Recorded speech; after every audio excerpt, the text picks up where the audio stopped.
what inappropriate joke am I going to be able to start this with? Like, no. We should start this off with a dead baby joke. I think that's appropriate. Okay, knock knock. Who's there? Dead baby. Dead baby who? Dead baby.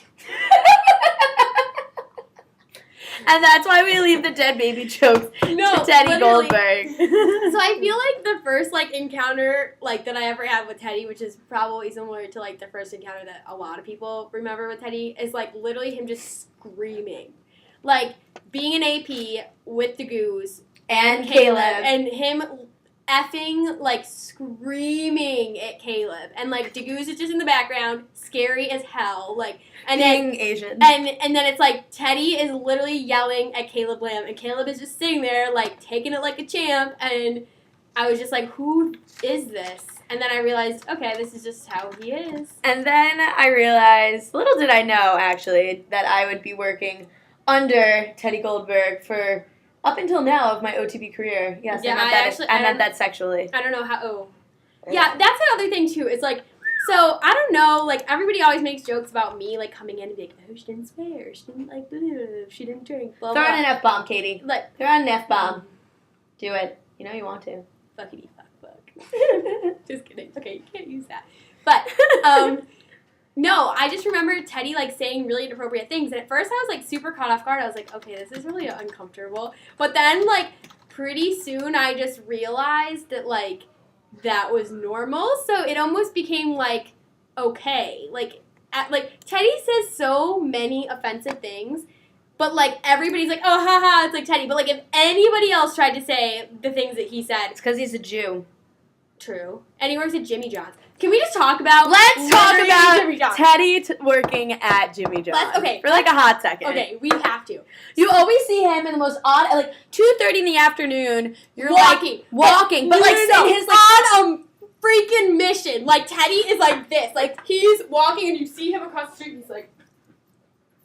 That is exactly what you look like. And your little Jimmy John's hat. I don't know if you have ever looked at yourself... Yeah, when you come in here, you smell like Jimmy John's. Oh, wait, I didn't mean that sexually. You used to come in here when you were EPing and, like, smell like salami, and I was like, I want to kill myself. But, yeah, continue. Yeah, but, like, literally, you're just on a freaking mission. Like, wherever you're delivering those sandwiches, like, I know Jimmy John's, you know, fast service, but you kill it, Theodore, with that. You look like a faggot. The best is when he comes in with his uniform. I love when you used to come into Ben's production with your fucking uniform. But I didn't realize I'm like, that this is the person. There. This is like my boss. But I didn't. The Jimmy John's man. Okay. This is gonna, like, maybe sound really stupid of me to say, but, like, for the longest time I didn't know you worked there. So I was like, why is he wearing a Jimmy John shirt? Like, I like Jimmy John's, but not enough to wear a Jimmy John shirt until I realized you fucking worked there. Sorry. Ooh, that would just slip so easily. Teddy, I partially blame you for me being able to just slip in these swear words here and there so easily. Like, it didn't used to, freely flow off my tongue like the F word, but now it does thanks to you. Drops bomb like Hiroshima. I just remember the meme you That would made be a joke me. you would. That would be a joke that you... Teddy, sometimes your jokes are hilarious and have everyone laughing. Sometimes your jokes are severely inappropriate and have everybody like, oh my god. And have everybody laughing because nobody else knows what to say. And yeah, I feel like the best part is when Teddy makes a joke and you're like, ha ha, ha ha, and you're like looking around like, oh, like, is this funny? Is this offensive? I don't really know. But other than your offensiveness, like, I've learned a lot from you. Can I do my funny part before we get to the... Yeah, go for it. Okay. Teddy, I've been working with you since the day I walked in here. And I was just like, who the fuck is this curly-haired Jew running around screaming inappropriately? Didn't you know? Talking about how he prematurely comes everywhere and how his best friend is his hand because his girlfriend won't fuck him. So, that was your poor girlfriend. Your poor girlfriend. The amount of shit you talk about your girlfriend honestly, though, at OTB production, like, I can't. And then it's probably a good thing she doesn't work here because she would know everything that you do. Whoa, illegal. Furthermore, it's a lighter, but that's not. Furthermore, I think we should go into the amount of hair that she deals with on your chest. Okay. The hair on, let's talk. The hair on Teddy Goldberg's chest. I think things are growing in there. Like life prospers. You need a weed in the hair. there Yeah, with that in the thing. hair on your chest. It's like a little interesting. I don't know how the confusing. heck you felt comfortable enough to like shave his neck. Yeah, we've Can we grown just close talk over about we've that? grown close over the years. Teddy, I really like you, but I don't like you enough to shave your neck. Teddy, we've become pretty close enough for me to shave your neck. Teddy's made me come a far way in the fact that he made me take production. He made me want to improve myself. Because, like, whenever I would fuck up, he would just give me this Teddy look. Like, all right, maybe I should know how to spell carrier dome. Rough subject. Hashtag misspelling. Teddy made me feel bad about not being able to spell. And that maybe I should check over my spelling because I clearly can't spell anything because I'm dyslexic. But he made me realize that as long as you're trying and as long as you work a little harder the next week and you're not fucking around too much, and your heart's in the right place, then production will always work out. And I've seen Teddy throw fits in the control room when, like, D-Block's hitting the fan and it's the classic abortion and we're like, fuck. But at the end of the show, everything's all right. And he goes, well, there's always next week.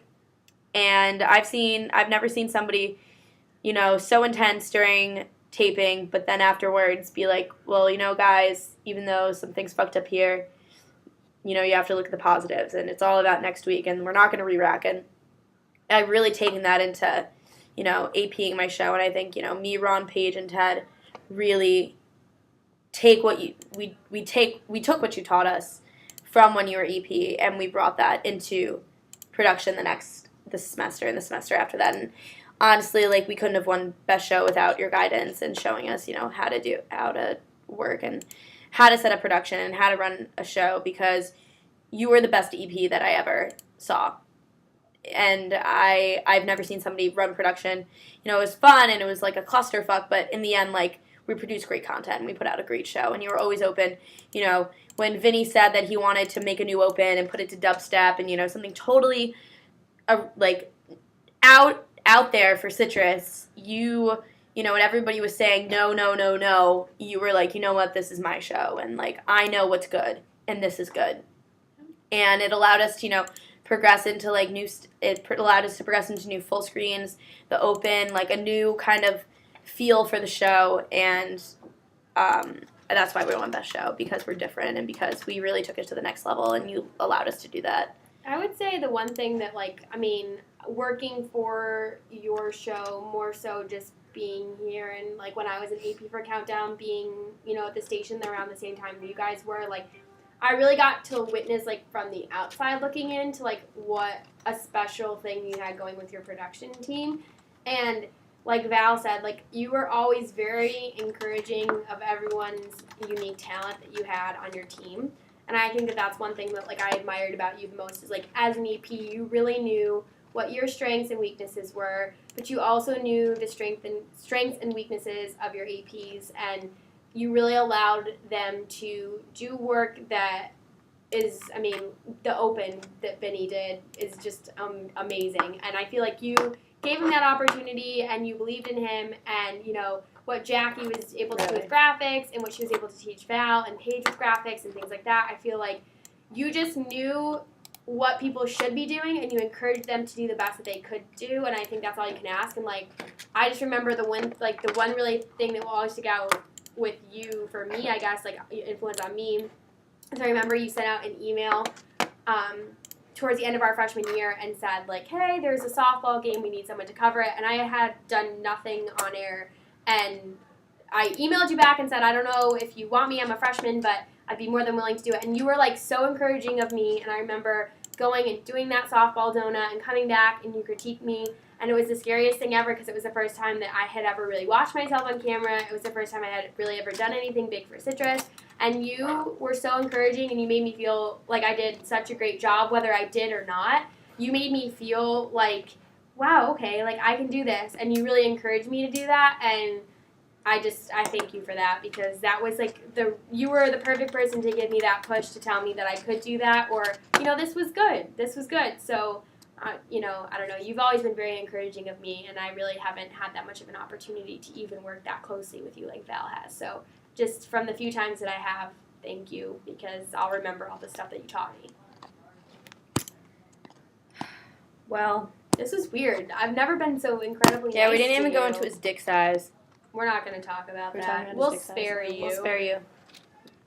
Yeah, let's not do this with Teddy. No. I really don't think so. But do need to ask, if you did ended up buying her a dental dam, you will know this when you see this.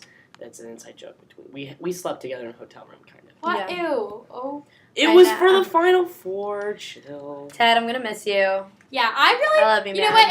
As much as I like to complain, As much as I wanted to fucking kill you or sometimes, as much as you when come you in here- made me redo highlights 12 times over, now I realize that it's because, in the end, if you're gonna put in the time, you might as well do it right. And as much as I'm going to miss being like Teddy, inappropriate, or language, or something like that, and hearing you say, sorry, Katie Downey, and the mocking mini voice that you do, I will miss that. And when I don't have anyone, although somebody will come and take your place, I'm sure, to yell at or to be like, Teddy, it's going to be weird not to be able to do that next year. So, but good luck, pal, and best of luck in anything that you do, because you'll be great.